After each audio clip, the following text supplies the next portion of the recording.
Bismillahirrahmanirrahim. نويت التعلم والتعليم والتذكر والتذكير والنفع والانتفاع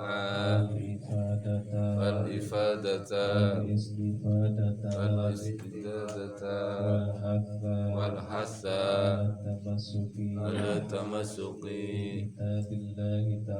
بكتاب الله تعالى وسنة رسوله صلى الله عليه وسلم والدعاء على الهدى والدلالة على الخير ابتغاء وجه الله ومرضاته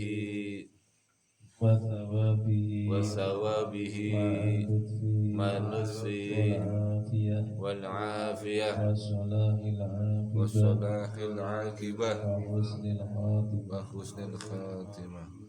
Bismillahirrahmanirrahim. Alhamdulillahirabbil alamin.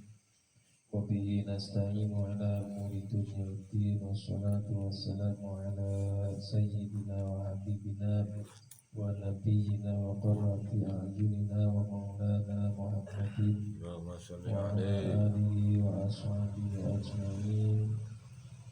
Allahumma salli wa sallim wa barik ala sayyidina Muhammadin Allahumma shalli abdika alaihi. wa nabiyyika wa rasulika nabiyil ummi wa ala alihi wa sahbihi wa barik wa sallim tasliman biqadri azamati dzati fi kulli waqti wa hin. Qala Allah ta'ala bismillahirrahmanirrahim. Qul hadhihi sabili ad'u ila Allahi ala basiratin ana wa man ittaba'ani wa subhanallahi wa ma ana minal musyrikin. Al-ayah. Qala musannif rahimahullahu ta'ala wa nafa'ana bihi wa bi'ulumihi fid dharaini amin ya rabbal alamin. Wa kadza yastahilu alaihi ta'ala al-jahlu wa ma fi ma'nahu bima'lumi ma. Wa kadza lan kaya mengkono-kono ditemu mustahil iku yastahilu ditemu mustahil maning alaihi andoh ingatase Allah Ta'ala apa al-jahlu sifat bodoh wa malan perkara utawa sifat fi ma'nahu kang tetep ing dalem maknane jahil bodoh bimaklumi ma kelawan perkara kang hak utawa perkara kang hake kudu diweruhi. Imam Sanusi menjelaskan atau menerangkan di dalam kitabnya Sunnah Sanusiyah bahwa ditemukan atau bisa dipahami mustahil bagi Allah bersifatan bodoh atau jahil, dan juga persifatan yang semakna dengan bodoh. Bodoh atau tidak mengetahui pada sesuatu yang harus diketahui, atau dengan bahasa lain, dengan kata lain, mustahil bagi Allah tidak mengetahui bimaklumima, yaitu sesuatu yang harus diketahui, yaitu wajib, mustahil, jaiz. Allah mustahil tidak mengetahui sesuatu yang wajib, juga mustahil tidak mengetahui sesuatu yang mustahil, tidak juga sesuatu yang jaiz. Artinya apa? Artinya semua sesuatu yang wajib, yang mustahil, yang jaiz itu diketahui oleh Allah Subhanahu wa taala dengan sifat ilmunya. Bahwa Allah taala mengetahui dengan sifat ilmunya. Apa itu ilmu? Ilmu yaitu sifatun qaimatun qadimatun fi dzatihi. Sifat yang ada pada diri Gusti Allah. Dengan sifat tersebut Allah Ta'ala mengetahui sesuatu yang wajib, juga mengetahui sesuatu yang mustahil, juga mengetahui sesuatu yang jaiz. Sesuatu yang wajib itu apa aja? Baik yang wajib pada dirinya Allah, yaitu zatnya, sifatnya, bukan pekerjaannya, zatnya, sifatnya, terus pekerjaannya, artinya jaiznya ya, sifat fiilnya Allah Ta'ala itu mengetahui. Tidak ada sesuatu yang terlepas dari ilmunya Allah. Juga Allah Ta'ala mengetahui sifat yang wajib yang pada diri selainnya Allah, artinya pada makhluknya. Makhluknya juga mempunyai sifat-sifat yang wajib. Juga Allah Ta'ala mengetahui sifat-sifat mustahil pada diri makhluk. Juga Allah Ta'ala mengetahui sesuatu yang jaiz pada diri makhluk. Itu semua tidak terlepas dari ilmunya Allah. Maka di sini diterangkan mustahil, yastahilu alaihi ta'ala al-jahlu wa ma fi malahu bi ma'lumi ma. Mustahil Allah Ta'ala tidak mengetahui sesuatu yang harus diketahui. Contoh yang jaiz ya, yang jaiz.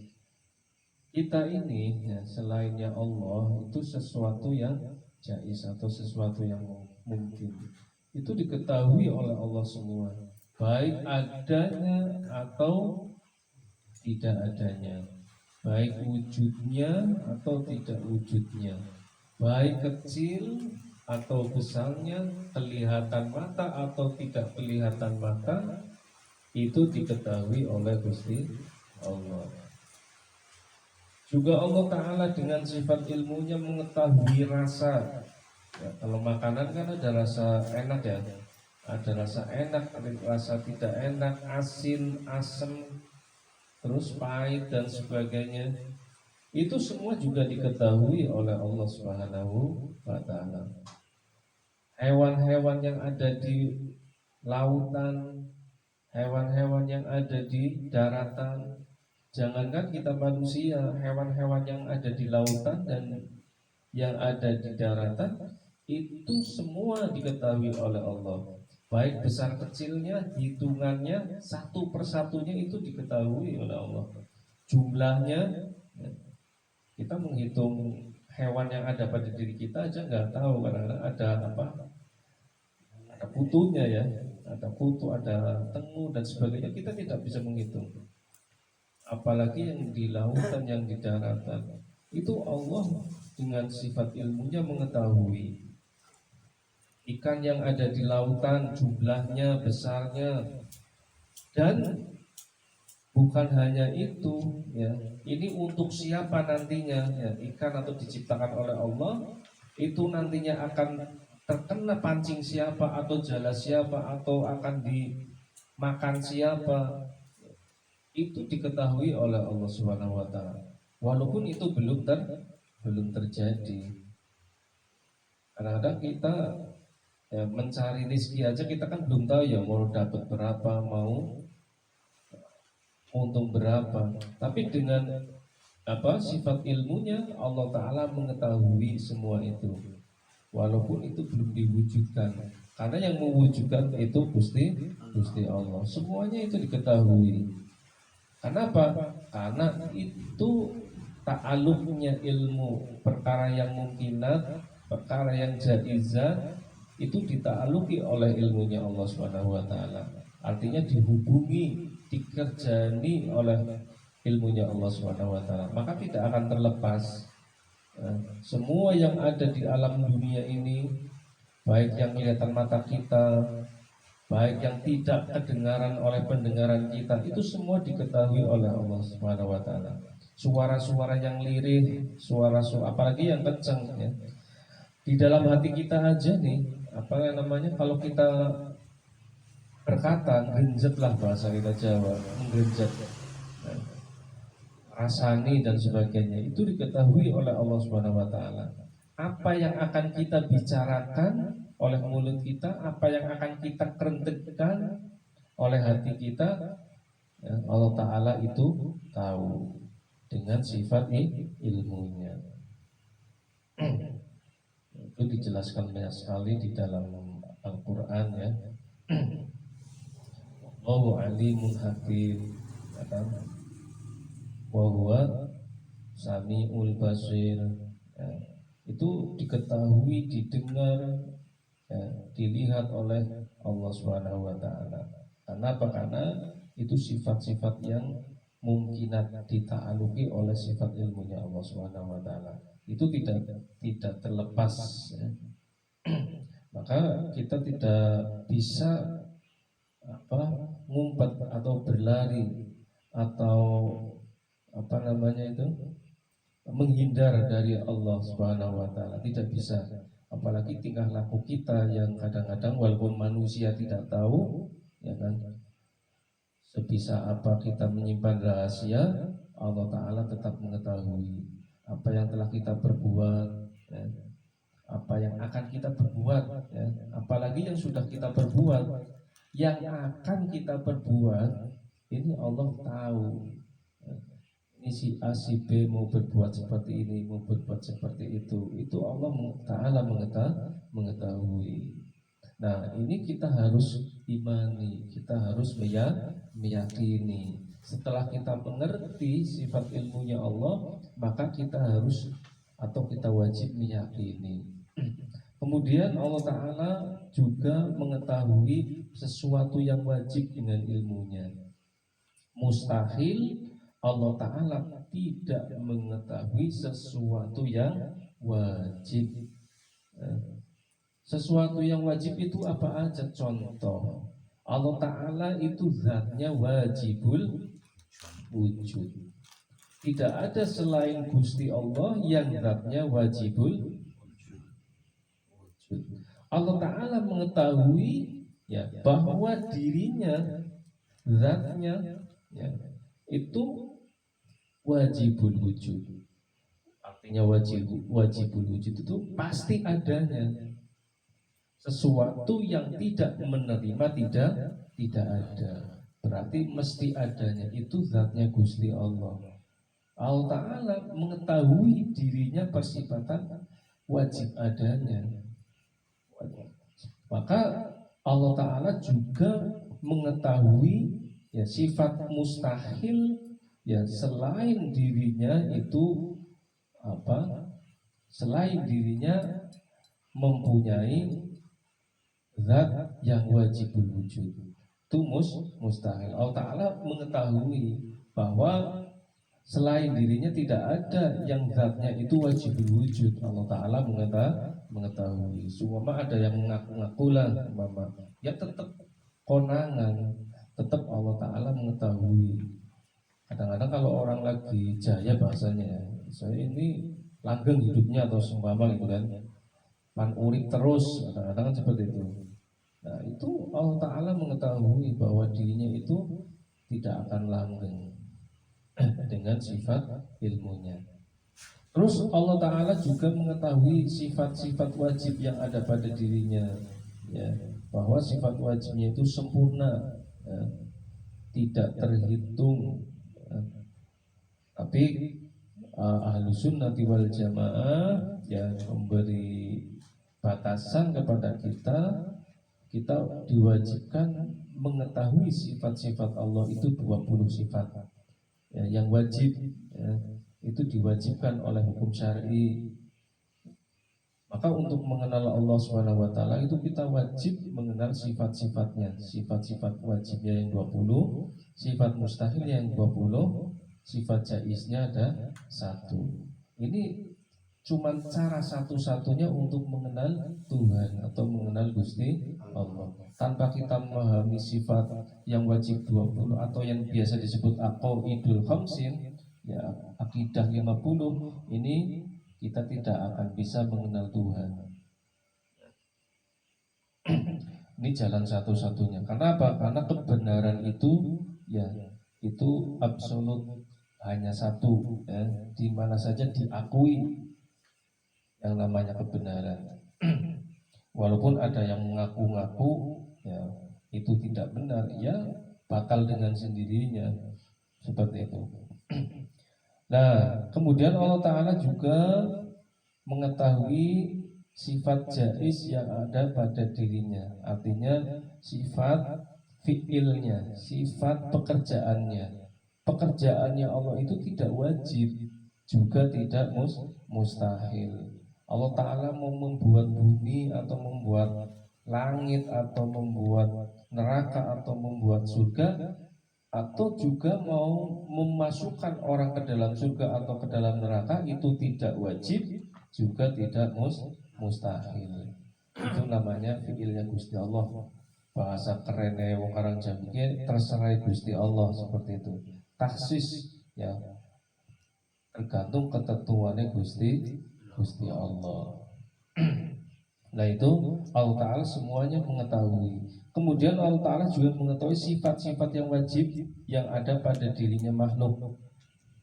Nah, kalau menurut hukum akli, makhluk juga mempunyai sifat wajib. Seperti apa? Seperti menempat, ya, menempat sesuai pada barangnya, ya, sesuai keadaannya. Itu yang namanya jin atau yang namanya makhluk, ya, secara umum itu wajib menempat, itu Allah Ta'ala mengetahui. Mustahil, ya mustahilnya Allah juga mengetahui sifat-sifat mustahil yang ada pada diri makhluknya. Mustahil ada makhluk, ada benda tidak menempat. Nah, Allah Ta'ala juga mengetahui. Kenapa? Karena sifat ilmunya Allah itu ta'alluq atau mengerjakan kepada sifat-sifat atau sesuatu yang wajib, sesuatu yang mustahil, juga sesuatu yang jaiz. Itu suatu contoh saja.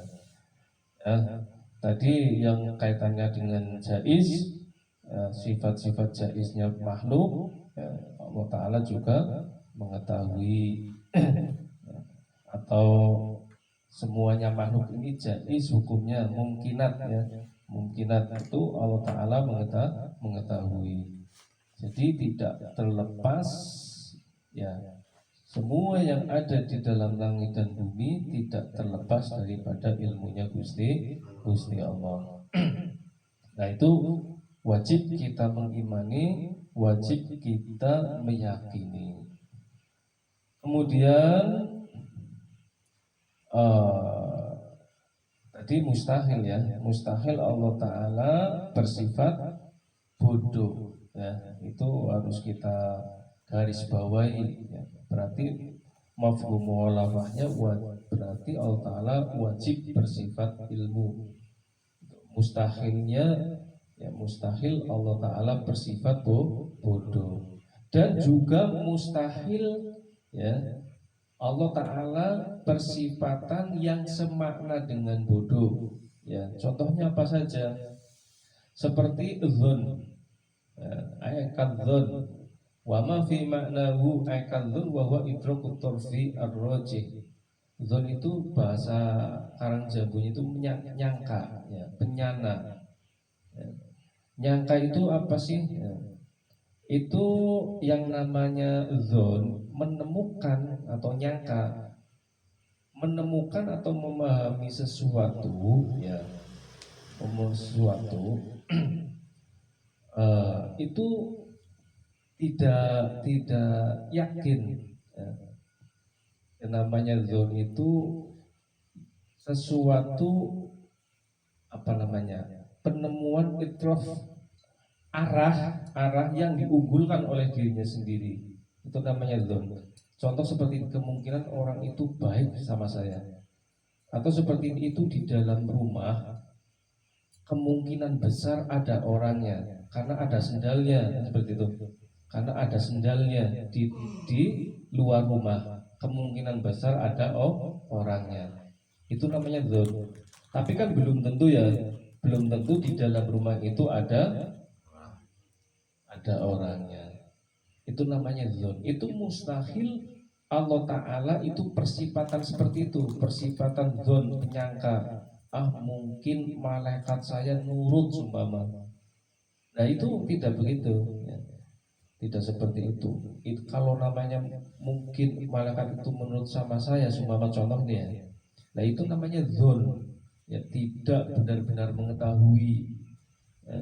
Itu tidak benar-benar mengetahui. Tadi seperti contohnya tadi, kira-kira ini mungkin ada orang di dalam rumah ini karena ada sendalnya ya. Tapi kan belum tentu. Tapi ketika masuk ke dalam rumah, kita masuk ada orangnya, itu kan langsung melihat kita. Itu pasti meyakini ya, di mana seperti apa itu memang dalam rumah ada orangnya. Ada, kata siapa? Kata saya melihat sendiri. Kan berbeda. Itu di dalam rumah ada orangnya. Ada orangnya. Kata siapa? Kata saya, itu ada sendalnya. Nah, kan berbeda pengertiannya.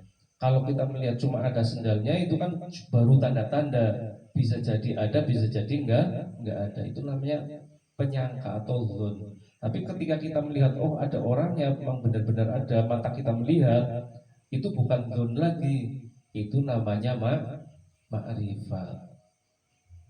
Ma'rifat bukan kepada Allah seperti itu ya, karena dengan pandangan mata. Ini cuma menyontohkan antara ma'rifat dengan dzon. Ya, makrifat ini mengetahui maksudnya ya, mengetahui dengan bukti ya. Apa kamu melihat sendiri? Ya saya melihat sendiri dengan mata kepala saya sendiri. Apa kamu melihat sendiri? Saya melihat sendalnya di luar rumah. Nah itu berbeda ya.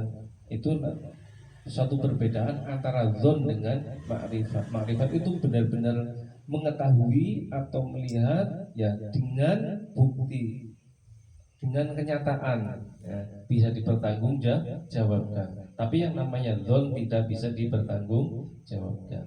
Nah artinya apa? Artinya mustahil Allah Ta'ala itu persifatan dzon seperti itu, persifatan penyangka.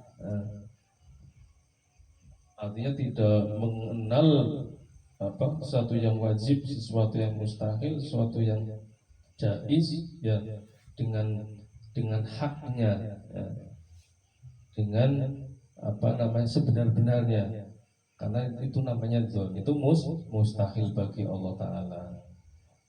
Kemudian syak ya, ini yang semakna dengan jahil. Berarti yang namanya dzon ya, itu masih dikategorikan bodoh ya, atau tidak tahu atau goblok bahasa kita kasarnya ya. Itu yang namanya dzon ya. Namanya dzon itu masih dikatakan bodoh, tidak mengerti. Kemudian mustahil bagi Allah bersifat syak, ragu ya. Allah Ta'ala kok ragu, yaitu kita wajib memustahilkan. Mustahil Allah Ta'ala ya mempunyai sifat ragu ya. Ragu itu apa? Ragu itu mau menilai sesuatu ya, itu sama ya. Sebagai contoh seperti ini beratnya 50, ini beratnya 50. Jadi itu syak, ragu, syak atau itu keraguan ya, tidak bisa dipertanggungjawabkan. Wa huwa idrakul limnatorfaini ala haddi sawa, memahami sesuatu ya, ini benar atau salah ya. Kalau ditimbang benarnya nilainya 50, salahnya 50. Jadi Jadi bingung ya. Itu namanya syak, ragu, mau memilih si A atau memilih si B. Kayaknya ini bagus ya, kayaknya ini lebih bagus, kayaknya ini kurang bagus. Seperti itu ragu ya, itu namanya syak, ragu. Lah itu mustahil bagi Allah mempunyai sifat ragu. mau membuat langit dulu apa mau membuat bumi dulu ya, itu ragu, itu mustahil bagi Gusti Allah. Kemudian yang semakna dengan syak, dengan ragu adalah waham, ya, atau waham ini perasaan, ya. Mustahil juga Gusti Allah itu persifatan perasaan, ya. Idraku tarfi al-majuh, ya. Memahami sesuatu itu yang dikuat-kuatkan oleh dirinya, padahal tidak kuat, tidak ada bukti, ya. Tapi dikuat-kuatkan, perasaan namanya itu. Kayaknya api ini panas, itu kan.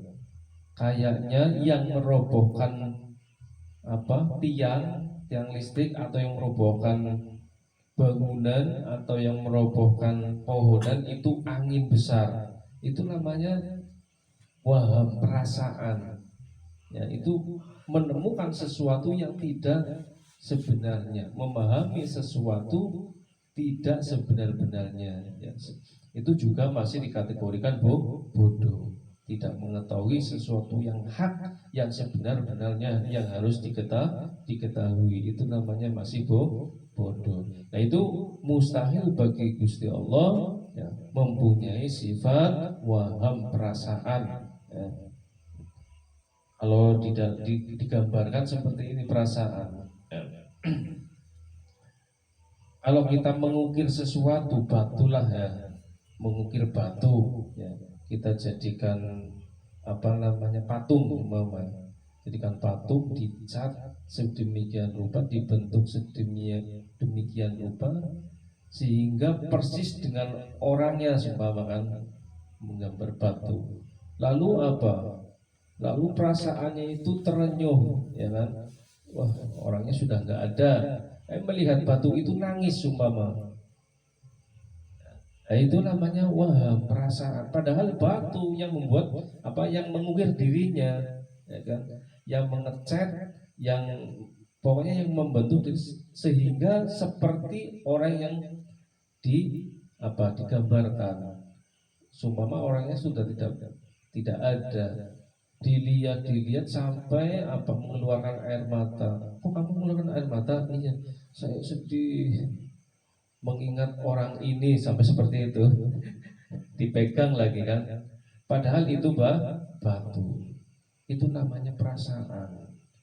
Nah, itu perasaan ini kadang-kadang mengalahkan pada akal kita, ya. Perasaan itu sama-sama kuatnya dengan akal kita.